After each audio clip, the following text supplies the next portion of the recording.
நீதிமொழிகள் 6ஆம் அதிகாரம். என் மகனே, நீ உன் சிநேகிதனுக்காக பிணைப்பட்டு அந்நியனுக்கு கையடித்துக் கொடுத்தாயானால், நீ உன் வாய்மொழிகளால் சிக்குண்டாய், உன் வாயின் வார்த்தைகளால் பிடிபட்டாய். இப்பொழுது என் மகனே, உன் சிநேகிதனுடைய கையில் நீ அகப்பட்டு கொண்டபடியால், நீ உன்னை தப்புவித்துக் கொள்ள ஒன்று செய். உன் கண்ணுக்கு நித்திரையும் உன் கண்ணிமைக்கு தூக்கமும் வரவிடாமல், உன் சிநேகிதனிடத்தில் போய் உன்னை தாழ்த்தி அவனை வருந்திக் கேட்டுக்கொள். வெளிமான் வேட்டைக்காரன் கைக்கும் குருவி வேடன் கைக்கும் தப்புவது போல நீ உன்னை தப்புவித்துக்கொள். சோம்பேறியே, நீ எறும்பினிடத்தில் போய் அதன் வழிகளை பார்த்து ஞானத்தை கற்றுக்கொள். அதற்கு பிரபுவும் தலைவனும் அதிகாரியும் இல்லாதிருந்தும், கோடை காலத்தில் தனக்கு ஆகாரத்தை சம்பாதித்து அறுப்பு காலத்தில் தனக்கு தானியத்தை சேர்த்து வைக்கும். சோம்பேறியே, நீ எவ்வளவு நேரம் படுத்திருப்பாய்? எப்பொழுது உன் தூக்கத்தை விட்டு எழுந்திருப்பாய்? இன்னும் கொஞ்சம் தூங்கட்டும், இன்னும் கொஞ்சம் உறங்கட்டும், இன்னும் கொஞ்சம் கை முடக்கி கொண்டு நித்திரை செய்யட்டும் என்பாயோ? உன் தரித்திரம் வழிபோக்கனைப் போலவும் உன் வறுமை ஆயுதம் அணிந்தவனைப் போலவும் வரும்.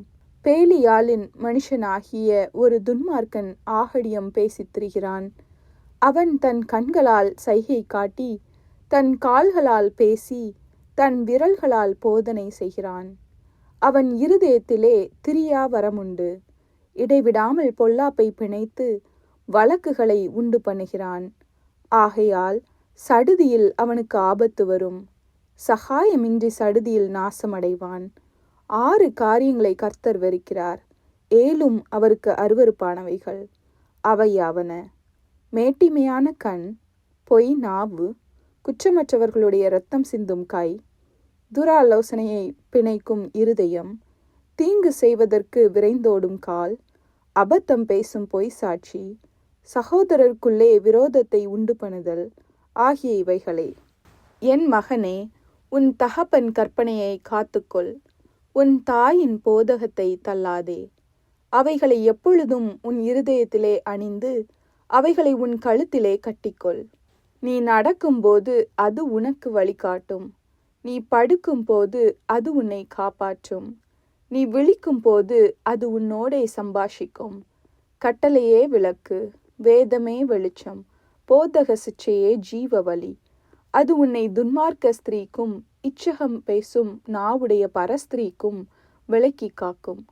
உன் இருதயத்திலே அவள் அழகை இச்சியாதே, அவள் தன் கண்ணிமைகளினால் உன்னை பிடிக்க விடாதே. வேசி நிமித்தம் ஒரு அப்ப துணிக்கையும் இறக்க வேண்டியதாகும். விபச்சாரியானவள் அருமையான உயிரை வேட்டையாடுகிறாள். தன் வஸ்திரம் வேகாமல் மடியிலே எவனாவது நெருப்பை வைத்து கொள்ளக்கூடுமோ? தன் கால் சுடாமல் எவனாவது தழலின் மேல் நடக்கக்கூடுமோ? பிறனுடைய மனைவியினிடத்தில் பிரவேசிப்பவனும் அப்படியே அவளை தொடுகிற எவனும் ஆக்கினைக்கு தப்பான். திருடன் தன் பசியை ஆற்றத் திருடினால் ஜனங்கள் அவனை இகழமாட்டார்கள். அவன் கண்டுபிடிக்கப்பட்டால் 7 மடங்கு கொடுத்து தீர வேண்டும். தன் வீட்டிலுள்ள பொருட்களை எல்லாம் கொடுக்க வேண்டியதாகும். ஸ்திரீயுடனே விபச்சாரம் பண்ணுகிறவன் மதிக்கெட்டவன். அப்படி செய்கிறவன் தன் ஆத்துமாவை கெடுத்து போடுகிறான்.